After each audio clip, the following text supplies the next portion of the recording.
Welcome to an introduction to financial planning. My name's Tony Isello. I'm a qualified financial advisor and I work with a great bunch of accountants, tax agents, legal and property specialists. This Einstein looking fellow here has a pretty simple success message. Make money and don't spend it. Very true, but probably not that helpful. But today's presentation will be helpful to you. It's designed to be educational, non-technical and should only run to about 10 minutes. We want to give you a picture of what financial planning is really about, and by the end of the session you should have a pretty good idea of what the elements are and more importantly how they fit and work together. So let's begin. Now, to help me explain the process, I want you to close your eyes and draw a picture of a tree in your mind. Use your powers of X-ray vision and look through the walls and create a complete picture of a tree. Once you've got that complete picture of a tree from top to toe, hold it and then open your eyes. Okay, here's mine. Here's the top of my tree, and here's the toe of my tree. Financial planning's a bit like that tree. Sometimes we see the top bits, but there are other parts just as important below ground. Okay, let's have a quick look at the top of the tree. Each investment option is different. It provides different results at different times according to the nature of the investment and your appetite for risk. It's full of the stuff the media loves to report on: booming property and share markets, falling interest rates, all of the highs and all of the lows. Now, it shouldn't be any surprise that investments, whatever they are, have good and bad times. We don't freak out just because the season changes. Investment results are important, very important. When people think about their financial plans, they can be misled into believing that this is the complete picture. But we know better now, don't we? There are other bits to consider. Let's have a quick look at the base of the tree. It makes sense that your tree has to be grounded and draw from the roots. There are 6 major primary roots. Each plays an individual role, but each also interacts with the other elements. So let's have a look at each one now and then return to the investment side. The first element that we need to look at is budgeting. Budgeting for a surplus. Without creating a surplus, you can't improve your position. You really must spend less than you earn. Once you have a surplus in place, you can make decisions as to where it goes. Surpluses give you choices. Review your budget often. Talk to your advisors. Maximise government incentives and benefits. Seek advice on ways to reduce tax. Review the big expenses, including interests and finance costs. Make sure that your money works harder. Automate your savings by paying yourself first. Create a surplus, no matter how small, and do it often and do it regularly.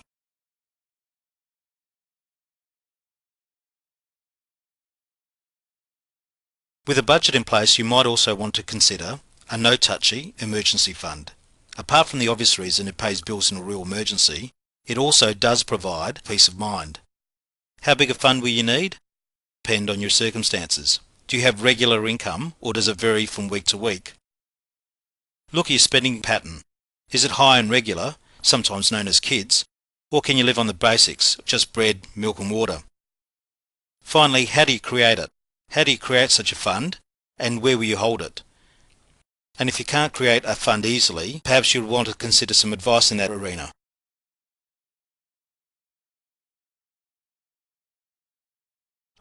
With a consistent surplus and savings in place, your home is the next major element. Whilst it doesn't usually provide income, it does provide something that is valuable: capital growth. Over time, the property value grows, and your equity also grows. It's access to this equity that opens up investment opportunities. Now, your house is usually the largest investment and the creator of the biggest debt, and it's the worst type of debt. It's non-tax deductible, and that makes it expensive. Because it's expensive, it impacts on your surplus. So what can you do about it? How can you reduce the cost of that debt? How can you pay it down faster? How can you make it much more tax effective? The options will revolve around your own circumstances. But there are strategies available to you, including debt recycling, debt consolidation, and the use of tax-effective investments. You're on a roll. Life's really happening. Good things are happening. Your life has some structure and it's bearing some financial fruit too. You've got financial assets in place. Firstly, you've got an income that allows you to create a budget surplus.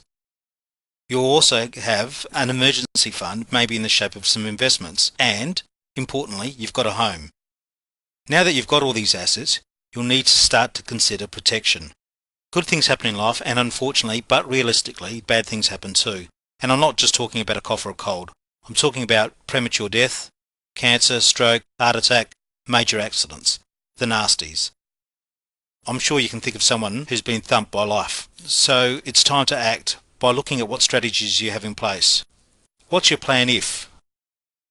So if something happens, what will you do? Will you crash with a mother-in-law? Will you sell your home? Will you rely on Centrelink payments? How about busking in the mall, or will you send the kids out to work? For most people, the answer lies in insurance. But the question is, what can you afford to lose? What is it that you will insure? Will you insure your income? Will you just cover the bank loans? Do you want to protect your investments? A review of your insurance and protection strategies are certainly part of a strong financial plan.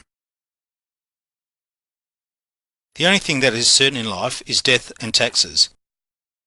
And estate planning is about making sure that before we become angels, we act to ensure that our choices and assets go to the right people in the right way at the right time. Estate planning makes sure that it's your will and it's not the government's way.